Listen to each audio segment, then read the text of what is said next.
a professor in business management, and on behalf of both myself and my colleague, Gretchen Skoke DeSanto, we are so happy that you are with us this afternoon.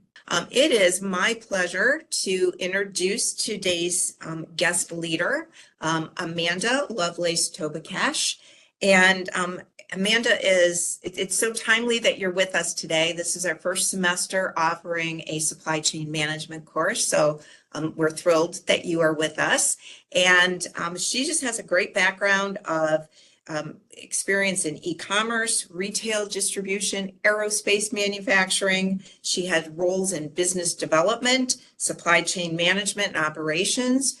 She's been with a variety of companies that you would be familiar with, and maybe some that you aren't so familiar with. So, and I'm going to turn this over to you, Amanda, and ask you to start our program off by introducing yourself, giving us a little overview of your education and a brief history of your career, and a glimpse into what brought you into your current role, and then we'll get into some other questions. Absolutely. Thank you for the time, everybody. Amanda Lovelace Tobicash, born and raised outside of Cleveland, Ohio, in Vermilion, Ohio. Go Cavs, go Browns, go Guardians. I actually went to my undergrad at the University of Toledo. I have a bachelor's in communications, and then I have an operations management MBA from Capella University. I started my career in that all being said, selling insurance door to door.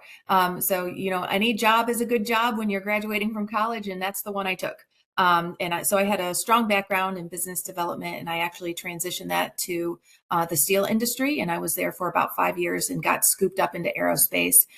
As you know, Cleveland has a vast array of aerospace manufacturers, including Parker Hannifin, who I worked for, BF Goodrich, who I also worked for. And we worked really closely with Boeing, Airbus, Embraer, really the whole commercial aerospace industry.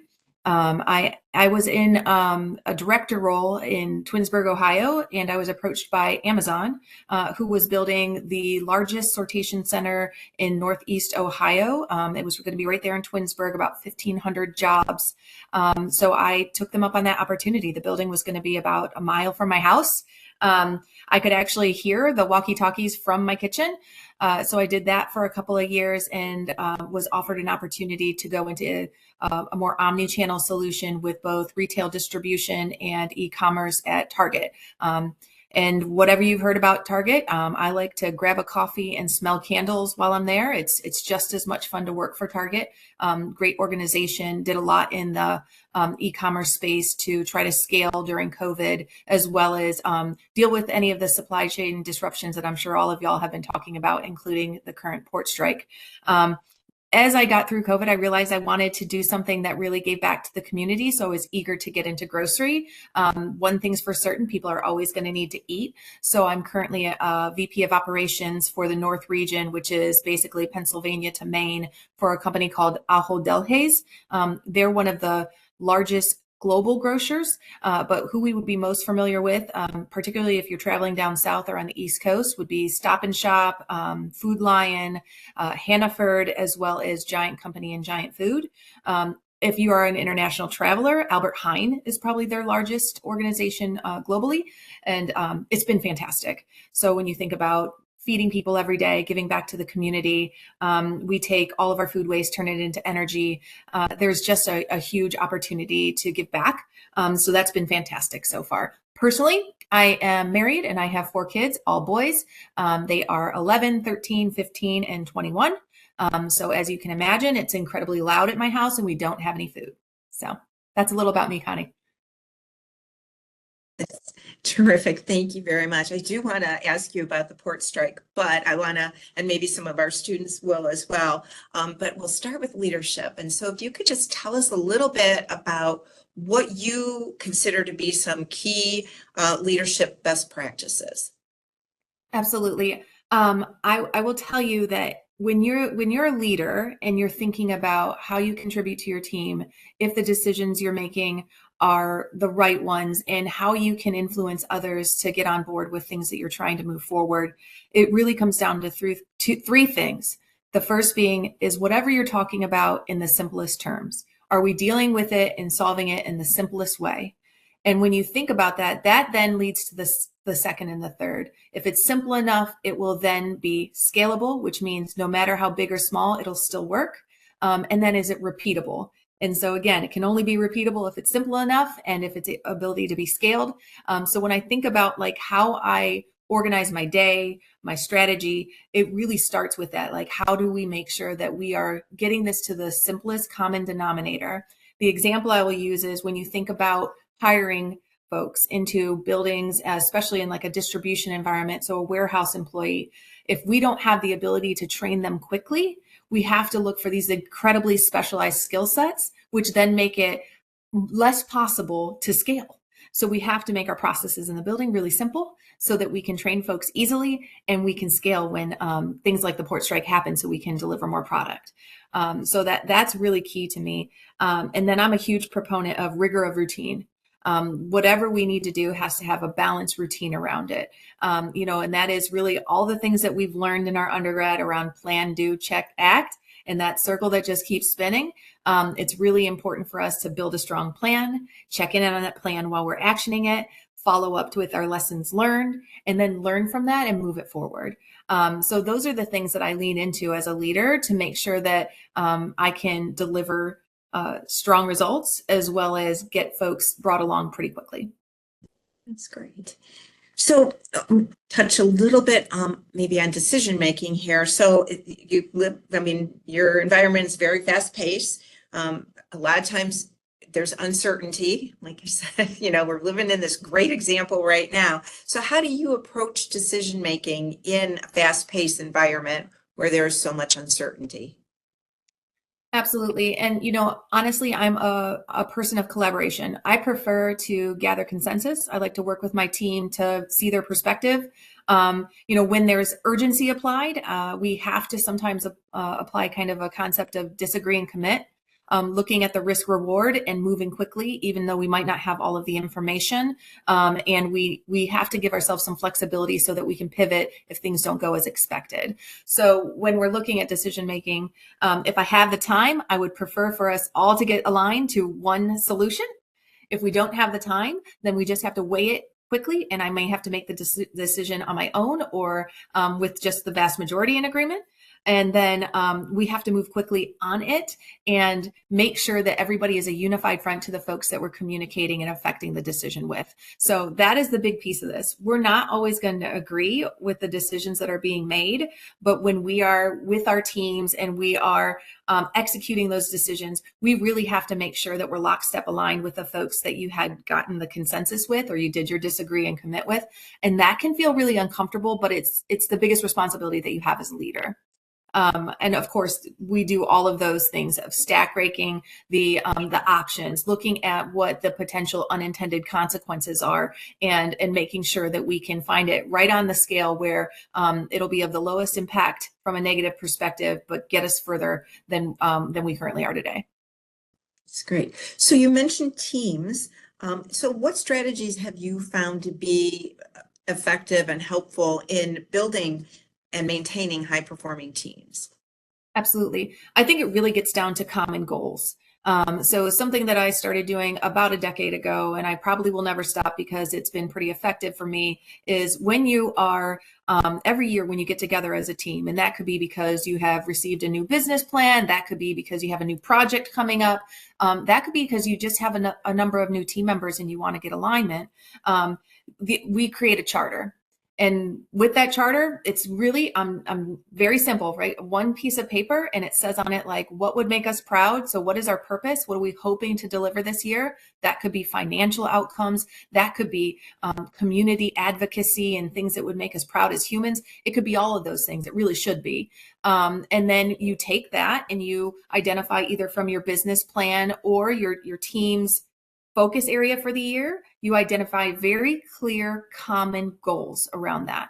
And then we talk more specifically around ways of working, like what is going to be a negotiable and non-negotiable. And here's a really good one. And it's super simple, right? But like, there's nothing more frustrating when we get time together to discuss what's going to happen next and folks are on their phones or on their computers and they're not necessarily paying attention. So there could be a non-negotiable around computers close, full attention, or making sure that we are understanding of people's time and start on time, end on time, have, some of those key kind of tactical ways of working so that we can hold each other mutually accountable. If you want to be incredibly successful as a team, it's super important that folks can hold each other accountable, not just from a level of hierarchy around I'm the boss and this is what I say goes. It really has to be everyone feels a common urgency to make sure that we stay aligned.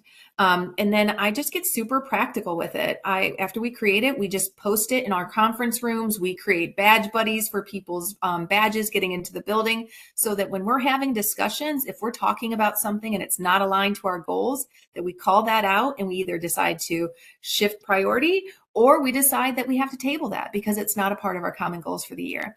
And I will tell you that has been a critical aspect of high performing teams because everybody wants to do a fantastic job. Where you get in a hard position is when you have competing priorities or a lack of understanding of what we're really looking to achieve as a group. That's great. That's great. So you are in, I think from what I have learned, a pretty male dominated career. I don't know if that has presented challenges to you, but overall, what kinds of challenges have you encountered in your career and how have you addressed those challenges? Absolutely. And, it is a pretty male dominated industry. So, and some of that, is I think more apparent based on, kind of what segment. So if you look at it like a Target, heavily apparel, very fashion adjacent. So it's much more well-rounded in terms of dimensions of difference for folks.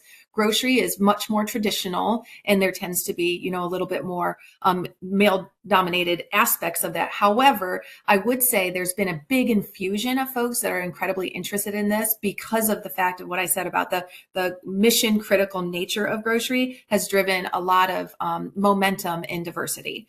So that has been fantastic to be a part of. When I think of the challenges that I face, they've not just been, kind of any of the gender or things that we've talked about. It has been mostly around, hey, talent and acumen can be translatable in multiple ways. So if you think about my career path, I started in manufacturing. I started in sales and business development.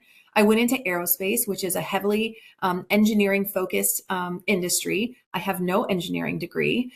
So when I was offered the opportunity to go into operations, it was really because I raised my hand and said, can I fix this problem? Because I really want to learn how to do this, but I don't think I am going to go back and get an engineering degree.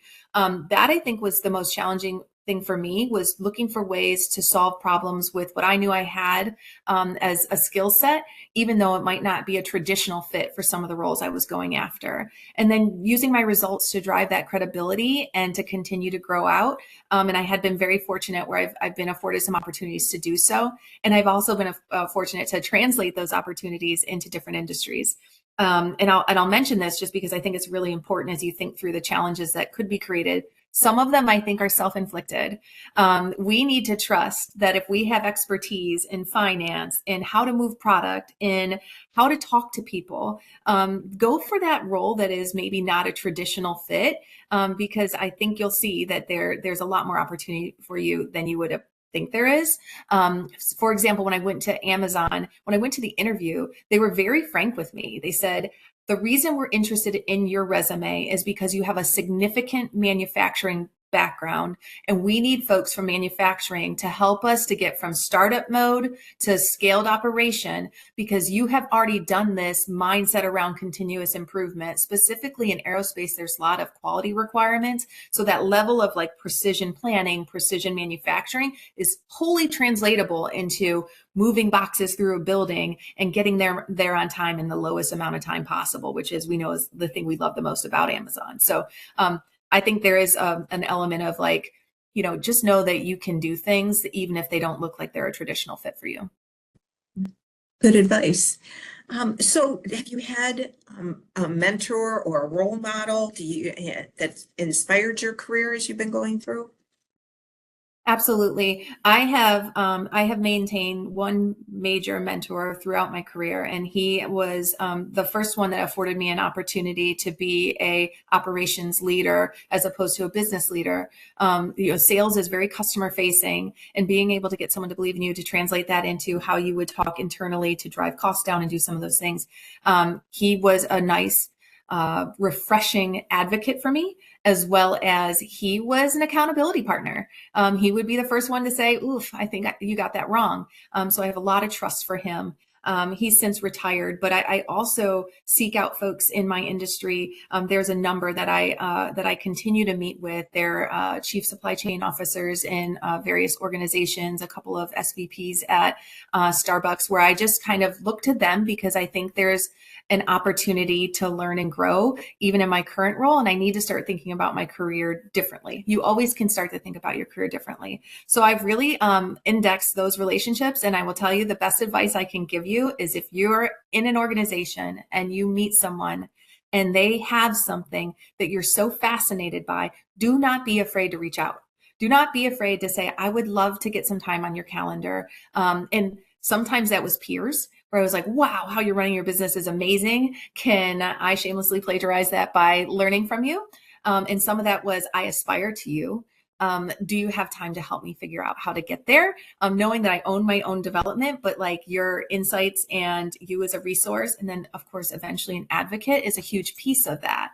And I will tell you, as you move up in an organization and that funnel narrows where there's less people in the roles that you're in, it becomes incredibly important that you get some external perspective from folks who can tell you about kind of ways that they thought about their career differently and move forward.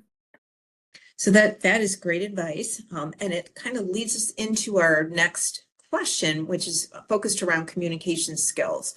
So what communication skills do you feel are important to develop, and what suggestions do you have for developing those skills? Absolutely. I mean, a lot of it is habit strength. And I will tell you, so when I first started in supply chain, I thought personally the hardest thing was to give constructive feedback to people who worked for me. It is the hugest piece from going from an individual contributor to a manager of others. And really for that, it really is only about habit strength. You have to talk to people a lot to be comfortable with it. And you have to talk to people about things other than their performance to be comfortable with it.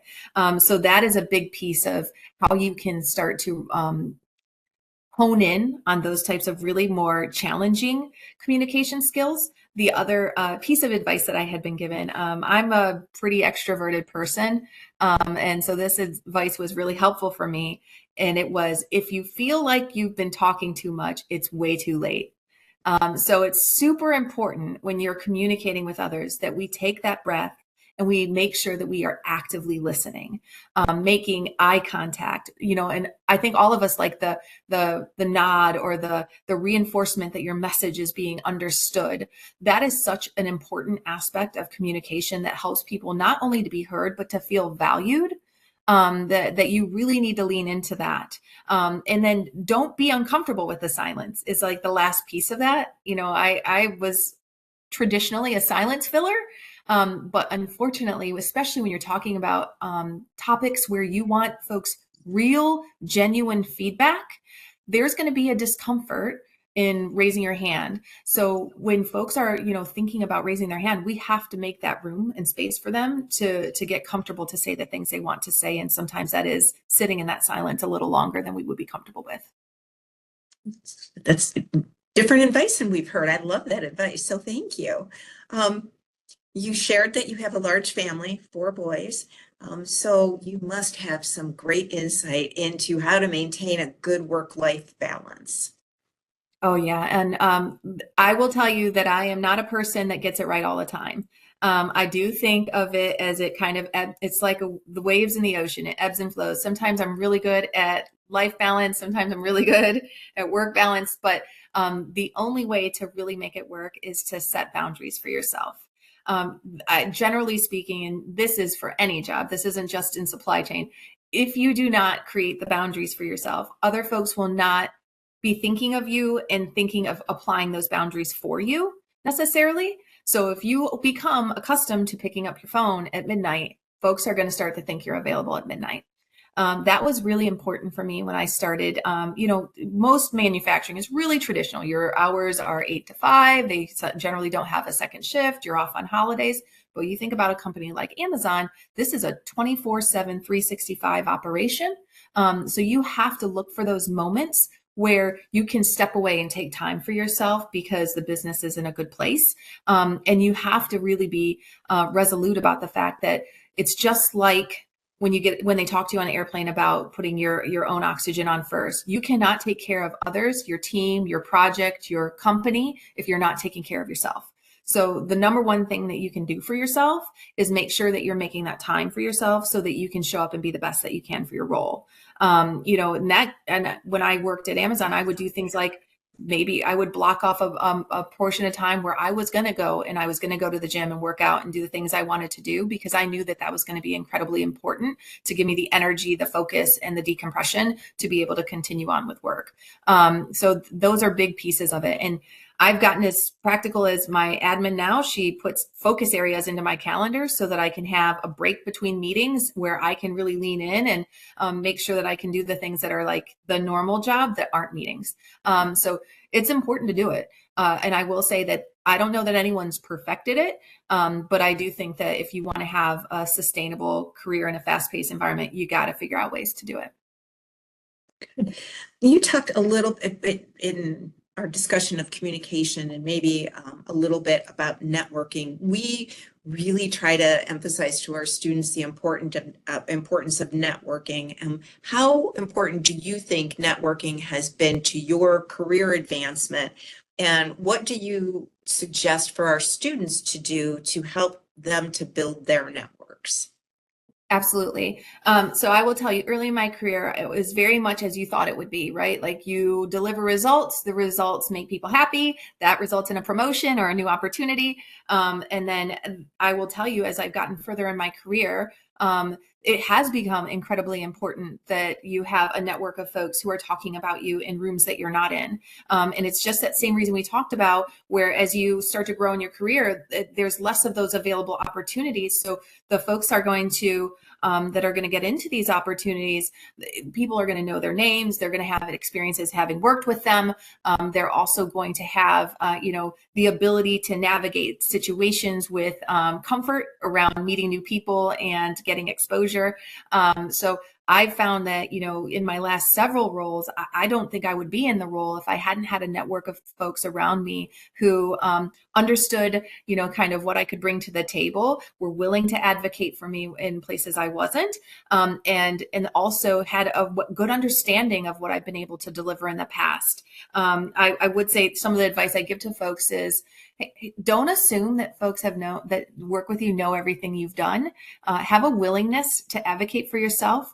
And then seek, it's the same thing, even for my network. Some of my best mentoring relationships, both giving and receiving, have been folks that have reached out to me on LinkedIn, where they said, hey, I've seen that you've done X, Y, and Z, or we know this person in common. I would love to get your advice on how I can move into this area. And I consider that a big piece of my job. So if someone is willing to ask me for that, I'm willing to make the time for it. Much to my administrative assistant's chagrin when I have an incredibly full schedule. But I do think that it develops me as well. Like developing others is a big part of your self-development. So you got to make the time. And I would say, again, if there's folks in an organization you're incredibly interested in learning from, don't be scared to reach out. What's the worst that could happen? They say no, or you only get a couple times a year, but you wouldn't know if you didn't ask. And you would be surprised, I think, at the amount of folks that are willing to help you. Well, I think that's great advice, because that's exactly what happened. What brought me to you was I saw you speaking and on a WebEx and reached out to you via LinkedIn, and here we are today. So it does work. So thank you. Overall, what advice would you give to our future business graduates? Oh, yeah. I would say, from advice to future business graduates, the biggest thing that I think we get hung up on is not knowing everything. But what we do know, leaning into that, recognizing that your external, fresh perspective brings so much value to wherever you go is an incredibly important asset.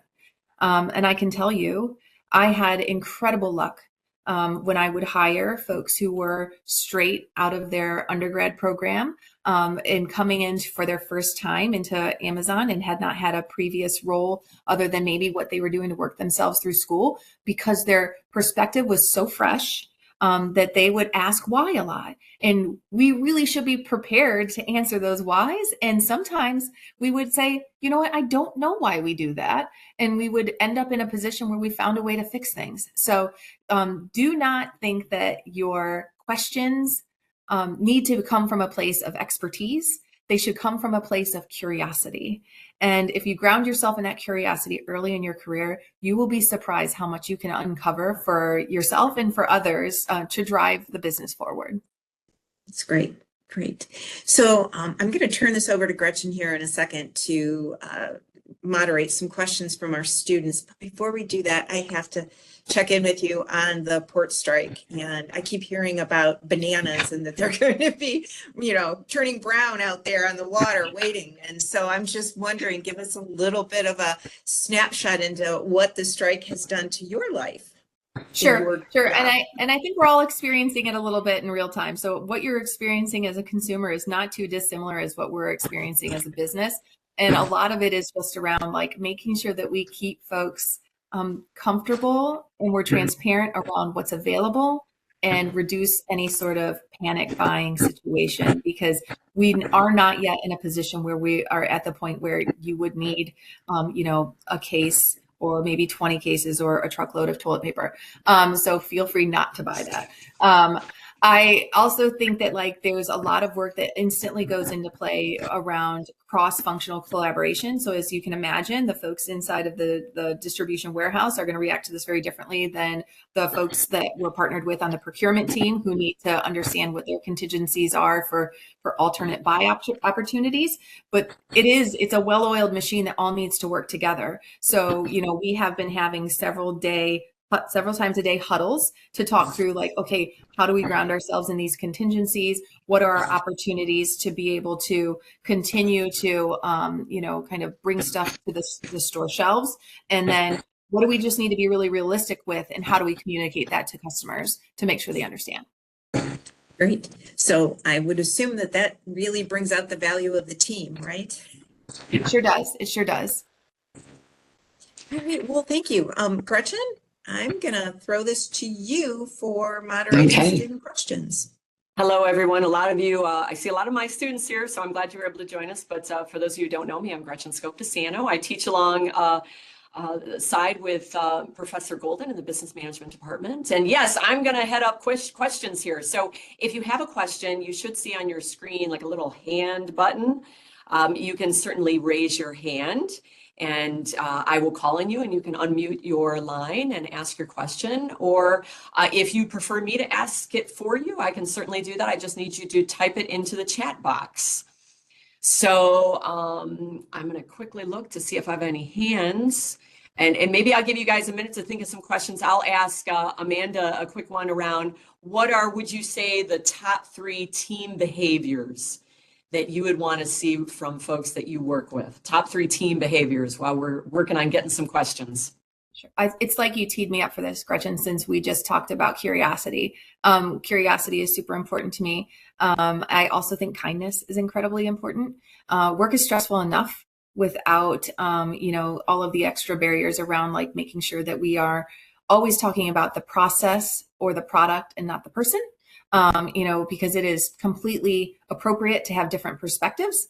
So I really like folks that lean into curiosity, kindness, and drive for results. And that is, I think, pretty self-explanatory, but it's when you're in such an urgent environment, we have to be willing to take some calculated risks and move quickly, because there just is very low ability to consume lack of product in grocery.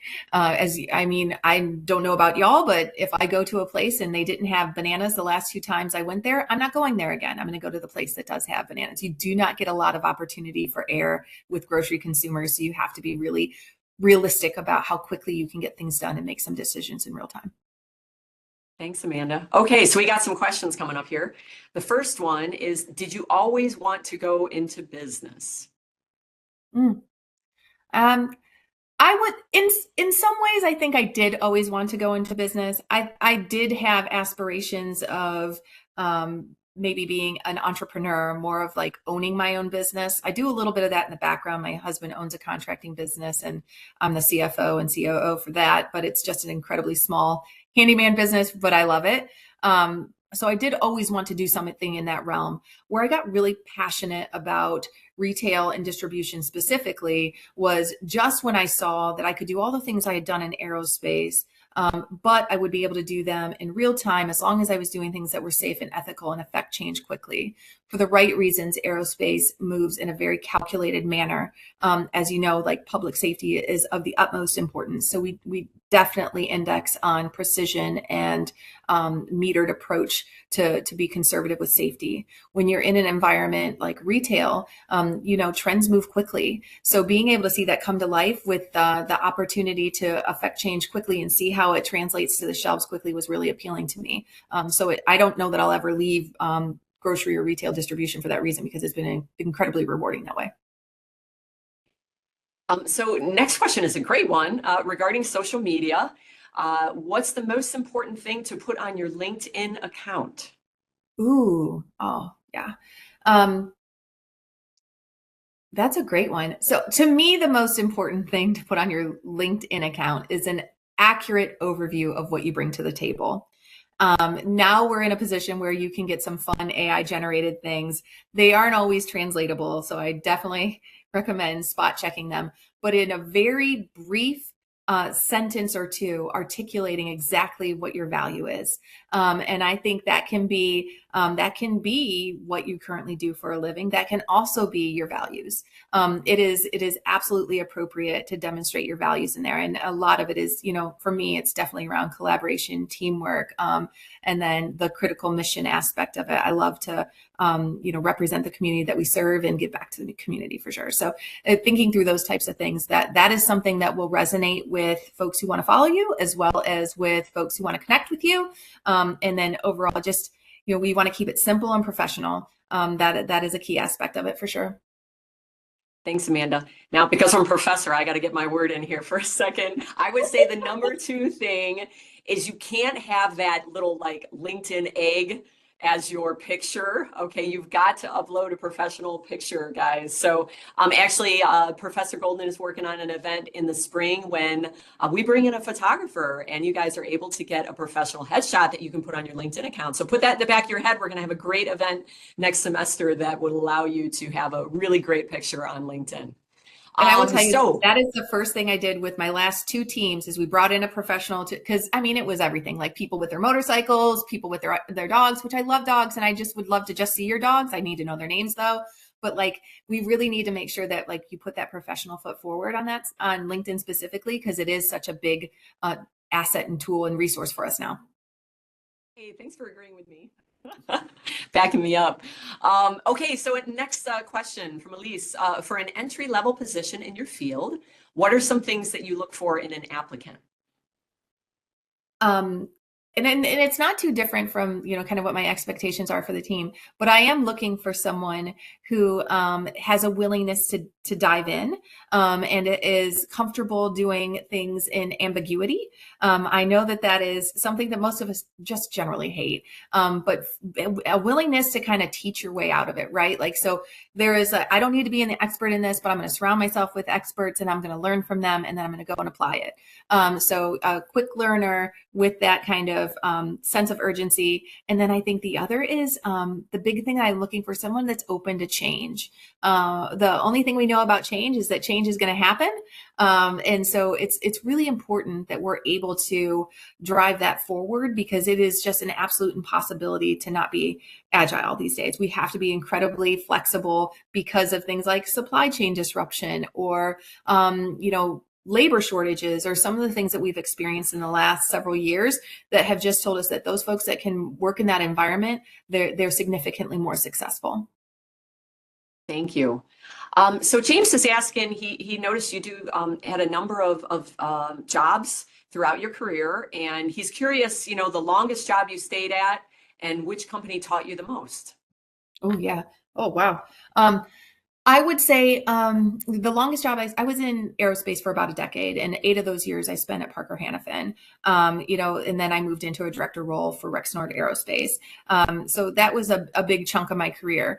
I would say, and again, they've all taught me some pretty great things. But the one that would probably resonate the most with me, and I think that this will be relatable for the group, is what you really learned about yourself as a leader during COVID. I got into the position where I was, running a building. It was about, we would say 1,200 employees, and they did both fulfillment, which is e-commerce, as well as retail distribution, so replenishment to stores, brick and mortar stores. Trying to navigate that with a varied amount of headcount. You also had a number of folks that were dealing with things that were incredibly challenging outside of the building, including the murder of George Floyd. So you really had to understand that concept of leaving things at the door and coming in and showing up and setting aside your personal life when you come in that is an absolute misstatement, and it's just not possible. Outside of work is going to come in, and we have to lead with empathy. We have to create a culture where folks feel supported and understood about what's happening outside of work. So that to me was the most meaningful demonstration of learning. Of course, you learn that all along, how critical all that is, but having to really lean into that every single day and make decisions for your team when you knew that there was much bigger stuff going on around them at home, and being sensitive to that and creating policies and processes to adjust to that. It was just an absolute hardship, but it was one of the most important parts of my career, just from a fulfillment perspective of being able to help people, as well as how much you learn about community and how critical it is to look at your team, your employees as a community. Thanks, Amanda. So now Olivia is curious about how the grocery industry works when it comes to, how you handle technology advancements, like the amount of self-checkouts, and less need for employees. And do you relocate those employees, or does that mean that job is gone forever? How does the back end of that business work? Sure. And this is a good one. I really enjoy this one because it is something that's near and dear to me, from the perspective of the really cool thing about technology. Technology is meant to allow employees to work smarter. It's not meant for them to be used less. And when you think about what you see with self-checkout, the reason that we're doing that is very similar to some of the things that you see that we do with inventory. It's so that we can use the back rooms in a way so that we can do pickup, we can do delivery, we can do online ordering. So those folks are not displaced. They are now moved into the other critical parts of the business that didn't exist 20 years ago. So if you think about the complexity of how our business runs compared to, even 20 years ago, yeah, it's great that we have self-checkout, but that's because we needed to be able to have additional resources to support customers while we were doing some of these things that are new and fun, right? Like, I love to pick up my stuff at Target. I love to pick up my stuff at Food Lion. It's incredibly convenient, but I think sometimes we forget it's not always Shipt or Instacart or folks like that. It's actually employees within the store that are picking that stuff from the aisles and putting it together for you. So that has been one piece of it. And what I think about what we try to do with it in the distribution centers in terms of technology, it is mostly around safety. So how do we create a more robust environment where folks can do their job for 40 years without any concerns ergonomically, without any concerns about how they run powered equipment, making sure that they're in a safe space and they're able to do things in a way that's repeatable across an entire day without risking any health and safety. So that's where we've indexed on that from a grocery perspective. I will tell you that the majority of grocery is pretty traditional. You get in, a truck arrives, they unload it, they put it onto pallets, they move those pallets into the aisles, and then we pick them by hand. The technology is really just advancing in the grocery field over the last 15 or 20 years or so. And it has been very much about how we move things from A to B without having to stress the system, and the system often being our employees' health. So really cool question. Thank you. So now we have a question regarding the STAR interview process, which is situation, task, action, result, if I remember correctly. So Jennifer, she's applied for the same job a couple of times with her current employer. And the feedback she always gets is that they know she'd be great at the job, but she's too humble in her interview answers. So do you have any tips for her when she approaches those STAR interview questions? Yeah. And honestly, same. It's very hard to say I instead of we. It's very hard to talk very specifically about the things that you contributed to a specific project. But I do think that like practice is perfect. You have to spend some time talking through this with people that you trust who can give you that feedback for the keywords or indicators that you're using that maybe demonstrate that you're not being overt enough about the contribution that you brought.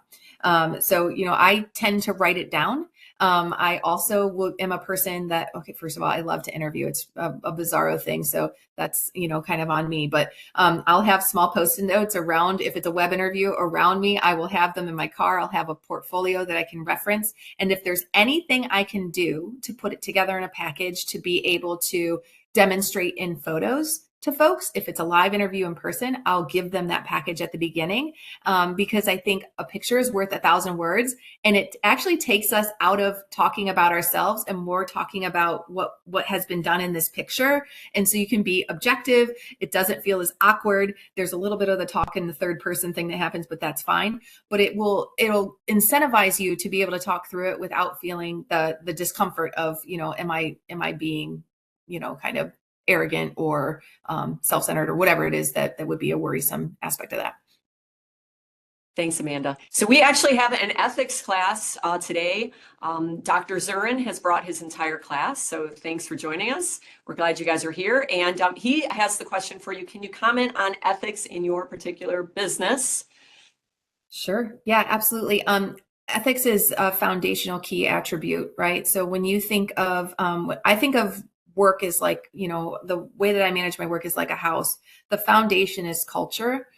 So we can't actually build anything else unless we have that foundation achieved. And inside of culture for me is ethics, engagement, safety. So you think of like, that is how you start your business. We should build our processes and our products around making sure that we can maintain that at the very foundational level. And then your first wall that you put up is quality, right? Like you have to be able to have a product that is reliable. You have to be able to have a service that is reliable. And then your second wall is delivery. You really have to be able to get it the right freight at the right time to the right place. And then we talk a lot about efficiency as operations folks. That is the last thing you get to work on. You start with like, what's ethical and safe? And then you say, what will give me a high quality return? And can I get it done fast enough? And then we problem solve to make it productive to be able to hit your P&L or whatever it is you're looking to achieve. And how that's really incorporated is it's very overt in many cases, right? Like everybody gets modules they need to do every year. But it has to be reinforced through chat sessions with your employees, giving safe spaces where folks can ask questions, giving regular skip level opportunities for folks to approach you with concerns that they have. My general kind of mantra to my team is, if we don't surface it, we cannot fix it. So encouraging folks to surface things, even though like it may be uncomfortable, is super important because it's the only way we're going to know about it and fix it. And I'll give you a really good example, and it's a little less ethics, but it's still important. So I started a new job. First day I went into the bathroom, washed my hands, and I noticed the soap dispenser was broken. I was like, oh, the soap dispenser's broken. I'm sure someone's got that taken care of. So I didn't say anything about it. And then I came in a week later, washed my hands, soap dispenser's broken. And I was like, okay, well, they must have a work order in or something. So I go and talk to somebody and they're like, oh, I didn't know that was broken. Like, don't assume that folks are taking care of these things. Don't assume that when you see something that someone else noticed it. Be willing to communicate that. It's okay if someone says, yep, I've got that taken care of, or that's on my radar and we're working X, Y, and Z. But it really is that kind of, and this is probably language most of us are comfortable with, that see something, say something mentality, making sure that we're reinforcing that at every cost. And then I think, to me, the biggest piece of that is showing your work and closing the loop. So, when we're doing things that are a response to a concern from an employee or a leader or really anyone, a customer, we need to make sure that when we do the work that's associated with their concern, that we go back to them and let them know what we did, and make sure they understand that we did something. Because I've seen huge misses in organizations where we just assume everyone saw that the outcome was improved, and it comes up again. So, the big piece of that is, making sure that we can demonstrate as well as reinforcing with the team that we took care of it. Thanks. So now we got a great question from Olivia about business culture. So how do you set that? How do you determine a business culture? What steps do you as a leader take? Yeah, and I know I talked a little bit about the charter, in terms of like how we set like common goals and expectations. And I think another big piece of it is routine. You have to create venues where folks can best practice share, where folks can contribute, where we can surface our concerns. So I do think there's an element of creating a strong culture is where you have transparent, open dialogue and you have venues to do so. And when you're looking to create that, in the beginning, it can be quite uncomfortable, right? Like, so there's going to be folks who are sharing things that maybe with their peers they hadn't in the past. But as long as we reinforce that this is a measure to standardize and learn, it can be incredibly helpful for folks to talk to each other. So I start with like those common goals and then routines in place to be able to practice those goals as well as demonstrate progress towards those goals, and then safe space for our team to collaborate, share, and learn. And then finally, I think it just becomes a measure of, recognition, reinforcement, and being vulnerable. So if you really want folks to work well with you, hard with you, or for you, it becomes so important to say things like, I don't know the answer, but we're going to figure this out. Because the biggest thing that you need as a leader is credibility and trust. You can only build credibility and trust if you don't even have to be necessarily self-aware. As long as you can reflect in the beginning and say, man, I don't think I did that the way I wanted to do it. And you share that vulnerably with other folks, you will earn a lot of credibility and connection, because that should be your ultimate goal, because that'll get you to the trust part. Thanks, Amanda. So Christian next has a multifaceted question. So I'll just read the whole thing. Firstly, do you think it's important for a business to operate in a niche market? And then how important do you believe actually caring about the line of business is as a business person? Do you really need to be passionate about that business? And then finally, do you see passion driving a harder work ethic in the manufacturing industry? Yeah. Okay. So the first part of that was around a business operating in a niche market. And then we talked about passion for, in the manufacturing industry around work ethic. And I want to make sure I get all pieces of it. So I'll start with the niche market. Passion for the business. I'll start with niche market. So from a niche market perspective, I think plenty of people make whole careers working in a niche market. I do think there's an element of value proposition as well as opportunity to differentiate yourself, both from your personal professional portfolio, as well as business outcomes that drive results, that get recognition, that grow the business. I don't necessarily think that is something that you have to do. Obviously my career has been everything from steel to airplanes to Amazon to groceries. I think it really becomes more about like where you feel like your skill sets will be the best used and how you can contribute the most. At the end of the day, like I just consider myself a person that wants to help. If I can work in an industry where I can help and identify opportunities to do that, that's what I want to do. So when you think about like how I transitioned that part of it about the niche market into passion for the business, obviously it's helpful. We do better at things that we're excited about, but I do think in almost any industry, you can find something that you're excited about, whether that is public safety, like we talked about with aerospace, or cool new technology, whether that's in grocery that we're looking for ways to be able to meet the consumer where they want to shop, whether that's, in person or online or any combination in between. But I do think that it absolutely helps. Now, does everybody love their job every day? No, like we really are there working to earn a paycheck, but that passion definitely will carry you a long way when it's really hard. And so there is a lot of value in that for sure. And then the last part of that, Gretchen, sorry. Yeah, it was, do you see passion driving a harder work ethic in the manufacturing space? It was, you know what? And I think this is a really interesting question. So my time in manufacturing, it was definitely like you're doing, in many cases, incredibly laborious work. You've got folks using grinding machines or creating, brake pads or manifolds or all these different things. So there is an element of incredibly prideful, specialized expertise in terms of folks that work in manufacturing as warehouse operators. And that is, it's super cool to be a part of. Is it different than what I see in retail distribution? No, it's still the same thing. Those folks that you see as high performers, many of them have done multiple roles across the year and they're incredibly effective. And so they get more opportunity to be effective. I definitely think that there's a difference in, I think, how they approach some of the problem solving and how they approach some of the change management, because in manufacturing, that's just part of the gig. You have to figure out how to build a widget, and that's going to require you to do some level of testing and certification and things like that. So continuous improvement and those type of mindsets just naturally, organically fit in there. Retail distribution, it's more about how do we take the elements of that and apply it in an industry that's been around for hundreds of years, but may not have had to have that rigorous routine like we did with precision manufacturing. And how do we start to deploy some of those same mindsets?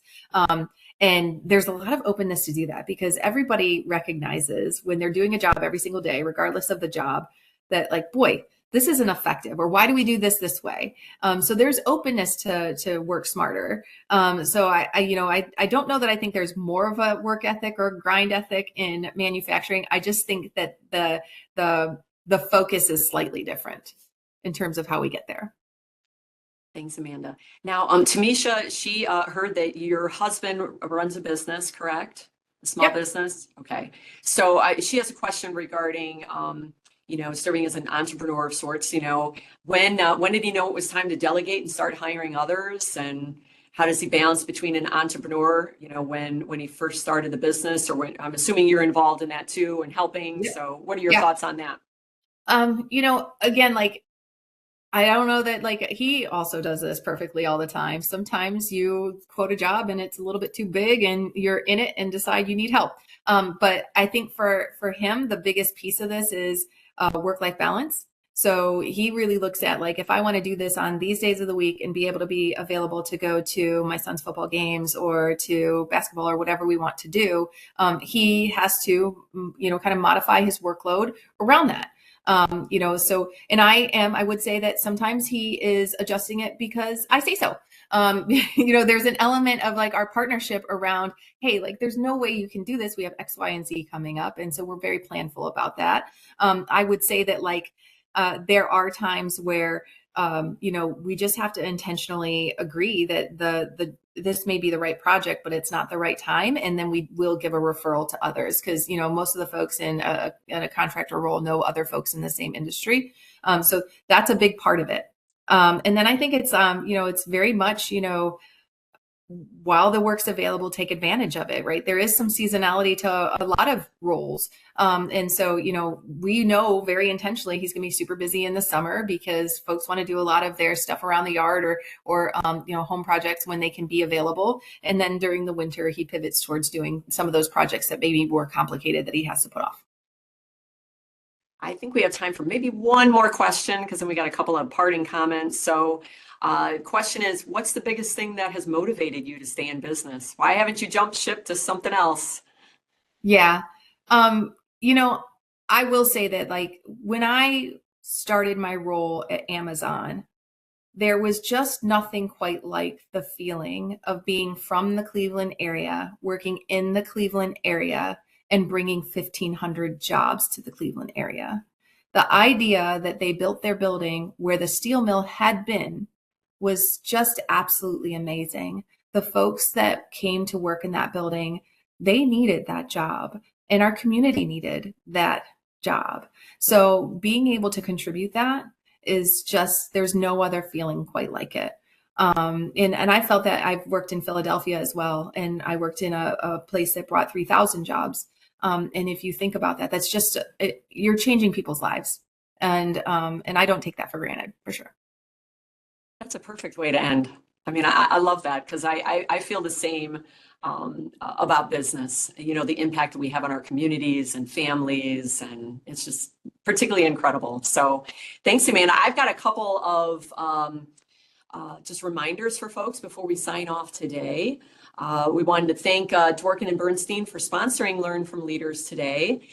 Also, I wanted to remind everyone that we have another Learn from Leader event on November 13th at 12:30. This will be live in T129, and we're welcoming entrepreneur Lindsay DeFeo. She's the owner and director of operations of Leolo Hospitality. She is in the food business. She and her husband are partners on doing prepared meals for families. So hopefully you can join us on November 13th.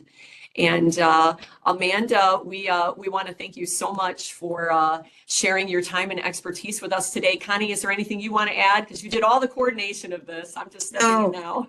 I just want to thank Amanda. I know that you have a very busy schedule. I know travel was really an issue for you, and you made time for us, and we really appreciate that, and we appreciate all the insight that you shared with our students. And I want to share a thank you to the students. These were great questions. So thank you so much for taking the time and putting those in the chat, because you really enriched the discussion. So thank you to all the students. Thanks for joining us, everyone. We hope you have a great rest of the day. Thank you, everyone. Have a great day.